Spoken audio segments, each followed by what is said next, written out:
আপনার romantic partner আপনাকে নিয়ে কী ভাবছেন এই মুহূর্তে দেখে নেব। তো কারেন্টলি উনি প্রচুর কী বলবো রেসপন্সিবিলিটিস হ্যান্ডেল করার চেষ্টা করছেন, ঠিক আছে?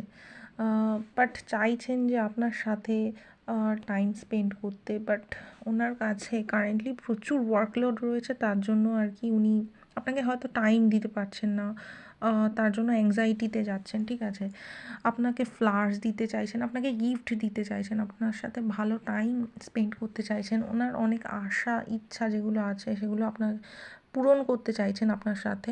আপনাকে খুব ইন্টেলিজেন্ট সেলফ সাফিসিয়েন্ট একটা মানুষ হিসাবে দেখেন এবং আপনার সাথে ট্রাভেলে যেতে চাইছেন বা রিলেশনশিপটাকে নেক্সট লেভেলে গ্রো করতে চাইছেন। প্রচুর ইচ্ছা রয়েছে যেগুলোকে চান উনি ফুলফিল করতে, বাট আপাতত উনি নিজেকে খুব কম্পোজড রেখেছেন, প্রচুর ইমোশন ভরে ভরে আছে, আপনার সাথে লাইফে গ্রো করতে চান।